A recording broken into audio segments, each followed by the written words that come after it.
back to the world of Assassins.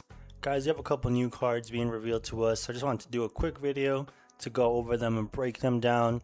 Let me know in the comments down below if you guys are hyped for the new Mastery Pack Assassin. Now we're getting a new hero, Dr. Mortimer.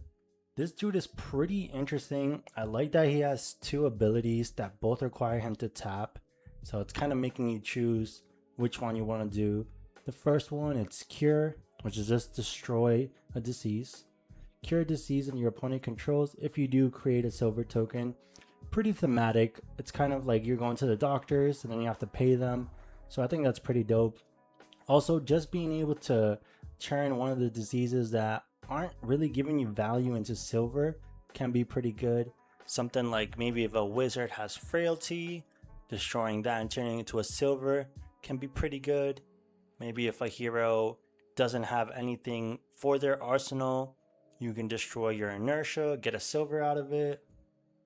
Its other ability, for an attack reaction tap, destroy 2 silvers you control. Target assassin attack gets go again. This is pretty dope to me, as it's giving us more payoffs for silver. And it's also cool that we're finally getting a new assassin that cares about silver. Usually assassins have a hard time getting go again, so the ability to give your assassin cards go again can be very powerful, especially with a card like Prey on Insecurity.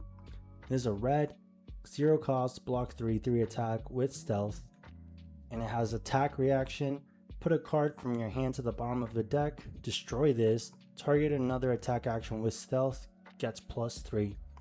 So if you're able to give this go again with your hero ability, or if you're playing a different assassin with something like black text or some sort of go again, this can be pretty good at converting your hands. Maybe you could turn a blue into a +3.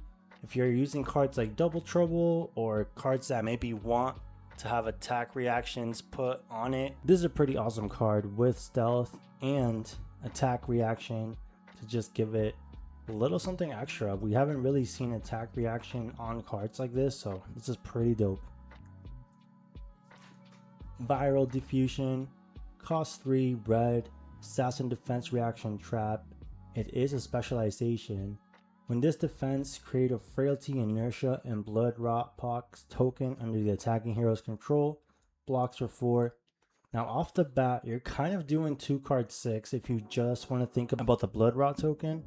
So just off of that, it's okay. 2 for 6. It's nothing crazy. The frailty and inertia tokens can be a ton of value. Inertia especially can give you some crazy value. Frailty can be pretty good into decks like warriors and ninjas and even illusionists if their weapons are the auras. Frailty can do a ton of work. 2 for 4 is weird, but like I said, when you're thinking about the blood rot token, it's more like 2 for 6. And if you're comboing this with the hero ability, it's more like 2 for 6, get a silver, maybe use the frailty, maybe use the inertia. If you're getting the inertia to resolve though, it's crazy value. Next up, Humor Plunge. 1 base attack, assassin weapon, one-handed dagger.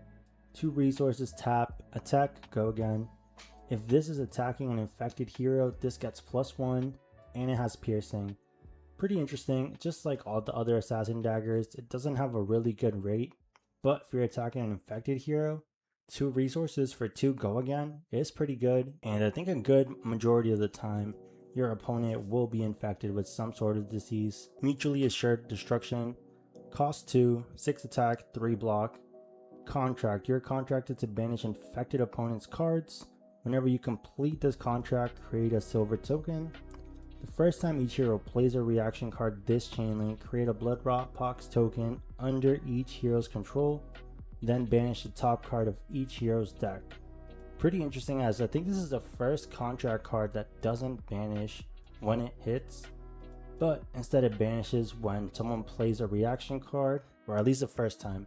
So if your opponent is using defense reactions to block this, it's gonna trigger it. If you use an attack reaction, it's gonna trigger it. It does make blood rot under each hero. This card seems pretty great. 2 for 6, blocks 3, and being able to make blood rot tokens, it's kind of like 2 for 8, Thanks to your hero ability, you're able to get a silver. This is looking pretty good. I'm excited to see what other type of contract cards we get in the set. Last but certainly not least, remember the Mist. Blue, cost 2, 4 attack, 3 block. When this hits a hero, look at their hand and banish a card.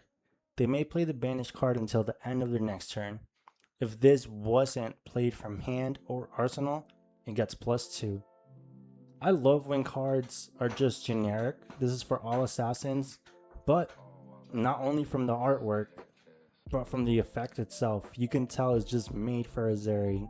Zeri playing this from the banished zone off its ability will make it a 6 attack.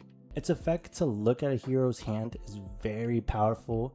Banishing a card that they're able to play doesn't sound that good off the bat, but it can actually be very crippling to a lot of heroes. Think about if your opponent has that 1 blue that they need to fuel their entire turn, like a marionette with 1 blue or a 5 with 1 blue, ripping out that blue. Sure, they can still play it, but now they can't pitch it. Getting information by looking at their hand is crazy amount of information. I think this card is very powerful for a Zeri. I'm not sure if the other heroes will play it, but for a blue block 3 that also attacks for 6 if you're using her hero ability and gives you information on your opponent's hand, this is looking very strong. I'm very excited to see what other assassin cards we get in this set. That's pretty much all for the reveals we've gotten today. Thank y'all so much for watching. Peace.